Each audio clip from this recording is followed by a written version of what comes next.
And it was told Joab, Behold, the king weepeth and mourneth for Absalom. And the victory that day was turned into mourning unto all the people. For the people heard say that day how the king was grieved for his son. And the people gat them by stealth that day into the city, as people being ashamed steal away when they flee in battle. But the king covered his face, and the king cried with a loud voice, O my son Absalom!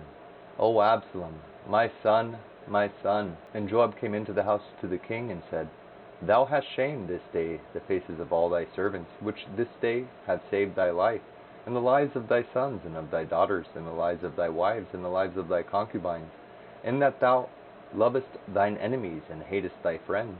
For thou hast declared this day that thou regardest neither princes nor servants. For this day I perceive that if Absalom had lived, and all we had died this day, then it had pleased thee well. Now therefore arise, go forth, and speak comfortably unto thy servants.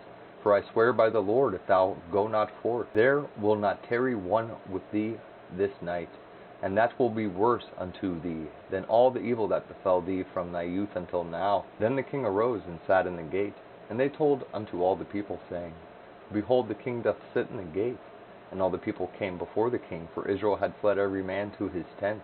And all the people were at strife throughout all the tribes of Israel, saying, The king saved us out of the hand of our enemies, and he delivered us out of the hand of the Philistines. And now he is fled out of the land for Absalom.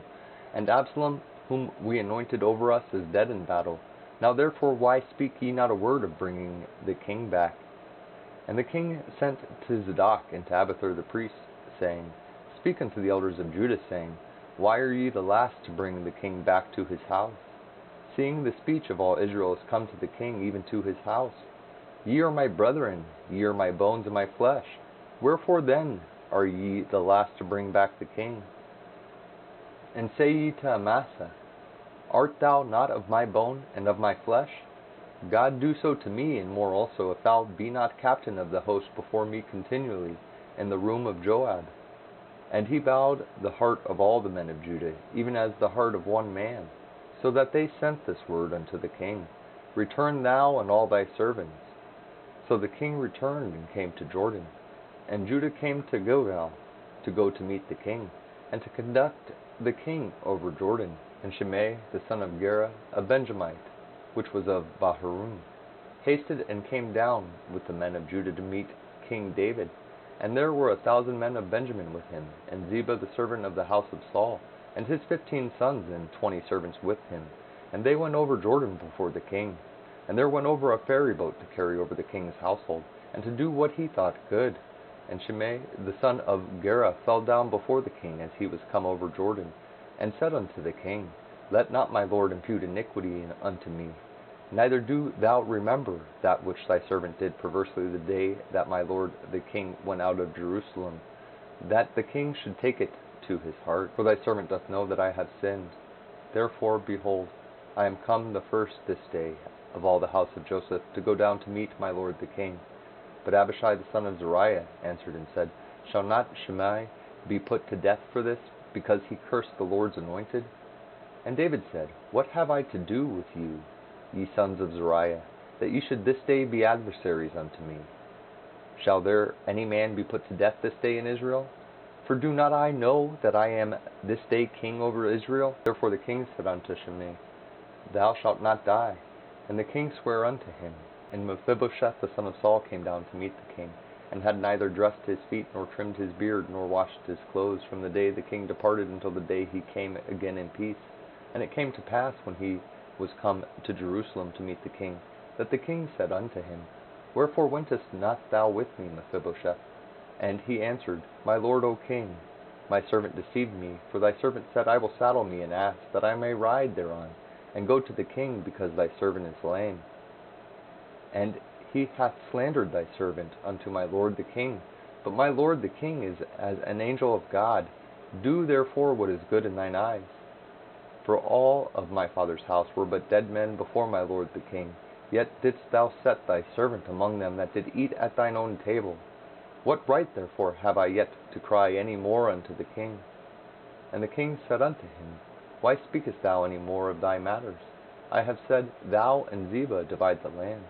And Mephibosheth said unto the king, Yea, let him take all, forasmuch as my lord the king is come again in peace unto his own house.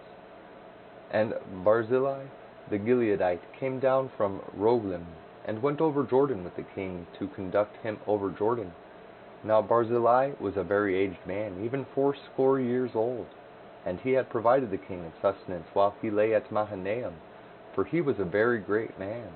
And the king said unto Barzillai, Come now over with me, and I will feed thee with me in Jerusalem. And Barzillai said unto the king, How long have I to live, that I should go up with the king unto Jerusalem? I am this day 80 years old, and can I discern between good and evil? Can thy servant taste what I eat, or what I drink? Can I hear any more the voice of singing men and singing women? Wherefore then should thy servant be yet a burden unto my lord the king? Thy servant will go a little way over Jordan with the king, and why should the king recompense it me with such a reward? Let thy servant, I pray thee, turn back again, that I may die in mine own city, and be buried by the grave of my father and of my mother. But behold thy servant Chimham. Let him go over with my lord the king, and do to him what shall seem good unto thee. And the king answered, Chimham shall go over with me, and I will do to him that which shall seem good unto thee. And whatsoever thou shalt require of me, that will I do for thee. And all the people went over Jordan, and when the king was come over, the king kissed Barzillai, and blessed him, and he returned unto his own place. Then the king went on to Gilgal, and Chimham went with him. And all the people of Judah conducted the king, and also half the people of Israel. And behold, all the men of Israel came to the king, and said unto the king, Why have our brethren the men of Judah stolen thee away, and have brought the king and his household, and all David's men with him over Jordan? And all the men of Judah answered the men of Israel, Because the king is near of kin to us. Wherefore then be ye angry for this matter? Have we eaten at all of the king's cost? Or hath he given us any gift? And the men of Israel answered the men of Judah, and said, We have 10 parts in the king, and we have also more right in David than ye. Why then did ye despise us, that our advice should not be first had in bringing back our king? And the words of the men of Judah were fearer than the words of the men of Israel. And there happened to be there a man of Belial, whose name was Sheba, the son of Bichri, a Benjamite. And he blew a trumpet, and said, We have no part in David, neither have we inheritance in the son of Jesse. Every man to his tents, O Israel. So every man of Israel went up from after David, and followed Sheba the son of Bichri. But the men of Judah clave unto their king, from Jordan even to Jerusalem. And David came to his house at Jerusalem, and the king took 10 women, his concubines, whom he had left to keep the house, and put them in a ward, and fed them, but went not in unto them. So they were shut up unto the day of their death, living in widowhood. Then said the king to Amasa, Assemble me the men of Judah within 3 days, and be thou here present. So Amasa went to assemble the men of Judah, but he tarried longer than the set time which he had appointed him. And David said to Abishai, Now shall Sheba, the son of Bichri, do us more harm than did Absalom. Take thou thy lord's servants, and pursue after him, lest he get him thence cities, and escape us. And there went out after him Joab's men, and the Cherethites and the Pelethites, and all the mighty men, and they went out of Jerusalem to pursue after Sheba the son of Bichri. When they were at the great stone which is in Gibeon, Amasa went before them, and Joab's garment that he had put on was girded unto him, and upon it a girdle with a sword fastened upon his loins, and the sheath thereof. And as he went forth it fell out. And Joab said to Amasa, Art thou in health, my brother? And Joab took Amasa by the beard with the right hand to kiss him. But Amasa took no heed to the sword that was in Joab's hand. So he smote him therewith in the 5th rib, and shut out his bowels to the ground, and struck him not again, and he died. So Joab and Abishai his brother pursued after Sheba the son of Bichri. And one of Joab's men stood by him, and said, He that favoureth Joab, and he that is for David, let him go after Joab.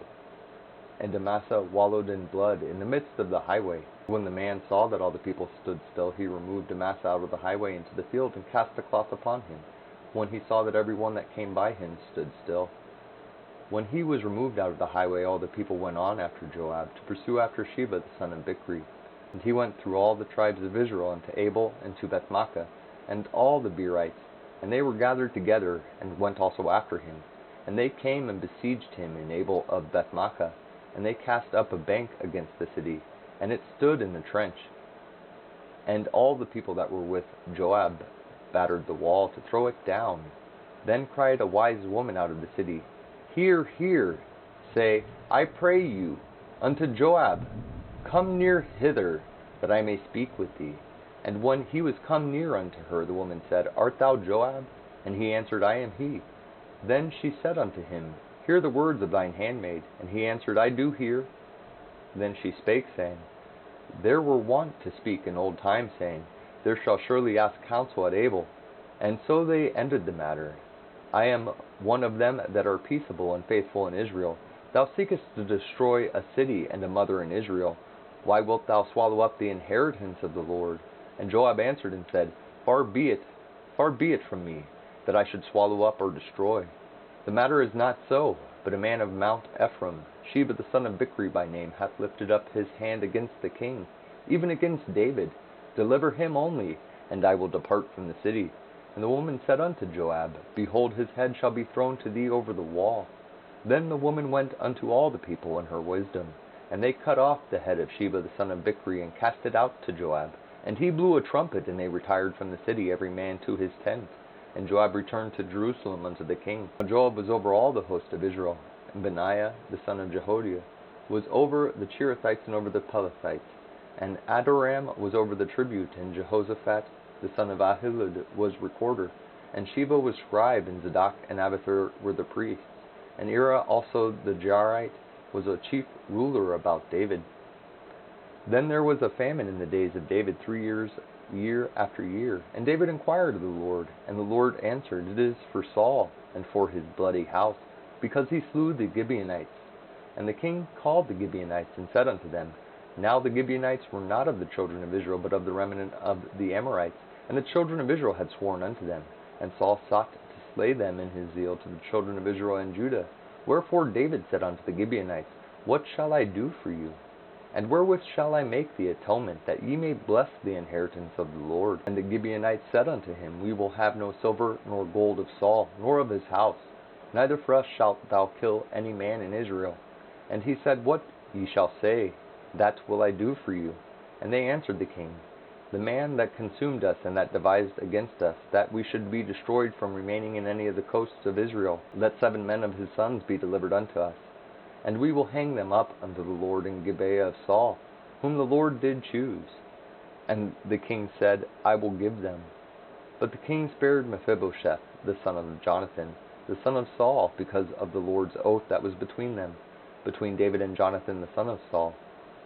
But the king took the 2 sons of Rizpah, the daughters of Aiah, whom she bare unto Saul, Armoni and Mephibosheth, and the 5 sons of Michal, the daughter of Saul, whom she brought up for Adriel, the son of Barzillai, the Meholathite. And he delivered them into the hands of the Gibeonites, and they hanged them in the hill before the Lord. And they fell all 7 together, and were put to death in the days of harvest, in the first days, in the beginning of barley harvest. And Rizpah, the daughter of Aiah, took sackcloth, and spread it for her upon the rock, from the beginning of harvest until the water dropped upon them out of heaven, and suffered neither the birds of the air to rest on them by day, nor the beasts of the field by night. And it was told David what Rizpah the daughter of Aiah, the concubine of Saul, had done. And David went and took the bones of Saul, and the bones of Jonathan his son, from the men of Jabesh Gilead, which had stolen them from the street of Bethshan, where the Philistines had hanged them, when the Philistines had slain Saul in Gilboa. And he brought up from thence the bones of Saul and the bones of Jonathan his son, and they gathered the bones of them that were hanged. And the bones of Saul and Jonathan his son buried they in the country of Benjamin and Zelah, in the sepulchre of Kish his father. And they performed all that the king commanded. And after that God was entreated for the land. Moreover, the Philistines had yet war again with Israel. And David went down, and his servants with him, and fought against the Philistines. And David waxed faint. And Ichbenob, which was of the sons of the giants, the weight of whose spear weighed 300 shekels of brass in weight, he being girdled with a new sword, thought to have slain David. But Abishai the son of Zeruiah succored him, and smote the Philistine, and killed him. Then the men of David sware unto him, saying, Thou shalt go no more out with us to battle, that thou quench not the light of Israel. It came to pass after this, that there was again a battle with the Philistines at Gob. Then Sibbecai the Hushite slew Saph, which was of the sons of the giants. And there was again a battle in Gob with the Philistines, where Elhanan the son of Jeroboam, a Bethlehemite, slew the brother of Goliath the Gittite, the staff of whose spear was like a weaver's beam. And there was yet a battle in Gath, where was a man of great stature, that had on every hand 6 fingers, and on every foot 6 toes, 24 in number, and he also was born to the giant. And when he defied Israel, Jonathan the son of Shimea, the brother of David, slew him. These 4 were born to the giant in Gath, and fell by the hand of David and by the hand of his servants.